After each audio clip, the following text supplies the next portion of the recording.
आप देख रहे हैं सी न्यूज और मैं हूं ज्योति अरोरा।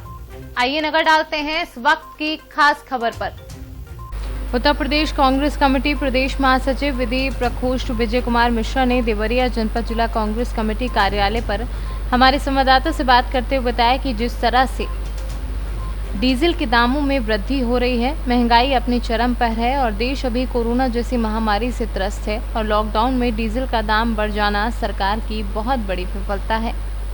आइए सुनते हैं इस विषय पर उन्होंने क्या कहा। अभी जो देश के हालात हैं, लॉकडाउन के बाद से लोगों के पास राशन पहुंचाने की या अन्य भी सामान की सुविधा लोगों के पास पहुंचाई जाती थी ढुलाई के माध्यम से, और ऐसी स्थिति में डीजल, इस विषय पर आप क्या कहेंगे? क्या कहूँ, कहने के लिए तो कुछ बचा ही नहीं है। ये सरकार जो 70 साल की बात करती है, 70 साल के इतिहास में पहली बार हुआ कि डीजल के दामों में इतनी बढ़ोतरी हुई। जहां डीजल पे व्यापारी हो, किसान हो, सभी परेशान होंगे।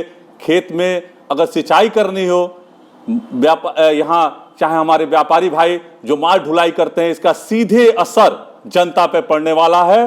और इनके जुमलों के कारण आज देश बर्बाद हो रहा है। आप देखिए, इनका जब चुनाव लड़े थे तो इनकी ये होर्डिंग थी। आप पढ़िए इस होर्डिंग में क्या है, इस होर्डिंग में क्या है, इन्होंने क्या कहा था और क्या कर रहे हैं। ये जुमलों की सरकार है, झूठों की सरकार है, किसान विरोधी सरकार है और ये जनता से खून निकाल कर बेच देगी। अभी तो ये डीजल की महंगाई आप देख रहे हैं, ये जनता का तेल निकाल कर बेचने का काम करेंगे ये सरकार। और ये सरकार इतनी बड़ी निकम्मी सरकार है, ऐसे सरकार को एक बार सबक सिखाने की जरूरत है और जनता को सबक सिखाने की जरूरत है कि अगर किसान विरोधी सरकार है तो इसके साथ हमारा क्या न्याय होना चाहिए। आज इस लॉकडाउन में जहां आम आदमी परेशान है, खाने के लिए मोहताज है, वहां ये महंगाई सिर्फ क्यों आप डीजल पे महंगाई देख रहे हैं। आज डीजल की वजह से आपका अनाज, खाने की सब्जी, हरी सब्जियां हो, चाहे वो आलू प्याज, सारे आज आसमान छू रहे हैं। आज इस सरकार में क्या चीज सस्ता है, आप बताइए, क्या चीज सस्ता है? किसी की जानें सस्ती हैं। आज हमारे देश का जवान शहीद हो रहा है, इनके बालों में जूं तक नहीं रेंग रहा है। यही सरकार है। आप यही वादा करके आए थे। आप आज का प्रधानमंत्री जो झूठ बोलते हैं कि हमारे देश में हमारी सीमाएं सुरक्षित हैं, जहां चीन की सेना और चीन के सेना के टेंट लग चुके, चीन की सेना अंदर कई किलोमीटर तक घुस के कब्जा कर लिया, हमारे 20 सैनिक शहीद हो गए। आप चिताओं पे राजनीति करने आए हैं। देश से झूठ बोलकर आप राजनीति कर रहे हैं। आपका इतना बड़ा पद प्रधानमंत्री का पद है और आप प्रधानमंत्री के पद पे होते हुए आपके रक्षा मंत्री कुछ और कहते हैं, सेना कुछ और कहती है और आप झूठ बोल रहे हैं वहीं बैठ के। क्या यही राजनीति है? देश को बेचने का काम ये लोग कर रहे हैं, देश को बेचने का काम कर रहे हैं और ऐसे सरकार को सबक सिखाने का समय आ गया है। जी, जिस तरह से पेट्रोल से ज्यादा डीजल के दामों में बढ़ोतरी हो रही है जी, और सरकार इस पर नियंत्रण नहीं कर पा रही है जी, इस पे आपका क्या कहना है? हम देश को ये बताना चाहते हैं कि लुट गया है भारत, लुट रहा है भारत, लुट जाएगा भारत।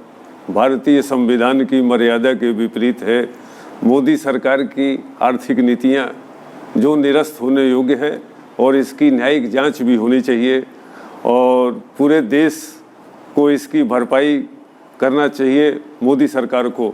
इसके लिए जो भी देश के हालात बने हैं, इसके लिए केंद्र की मोदी सरकार जिम्मेवार है और इसकी भरपाई भी उसी को करना पड़ेगा। बोलिए। हाँ, उपलब्ध हो रहा है और ऐसी स्थिति में ये आए थे इतिहास बदलने के लिए देश का।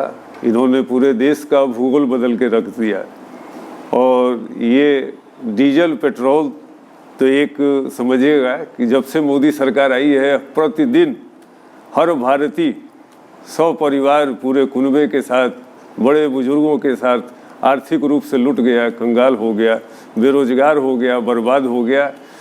ऐसे कोरोना काल में लोग खाने के लिए लोग परेशान है और उसके बाद से समझिएगा कि हर चीज़ के दाम बढ़ गए और ये इसके पीछे भी भाजपा सरकार की बहुत बड़ी साजिश है और इन्होंने पूरे देश को लूट के भारतीय जनता पार्टी को देश की नहीं दुनिया की सबसे अमीर सबसे डिजिटल पार्टी बना दिया। ये देश के साथ बहुत बड़ी डिजिटल साजिश है और इसकी भरपाई मोदी सरकार को करना पड़ेगा और जनता इसका जवाब देगी। देवरिया से सीनू संवाददाता मोइन खान की रिपोर्ट। इस वक्त की खास खबर में बस इतना ही। देश और दुनिया की तमाम बड़ी खबरों के लिए आप देखते रहिए सी न्यूज़। हर खबर आपके साथ, आपके हाथ।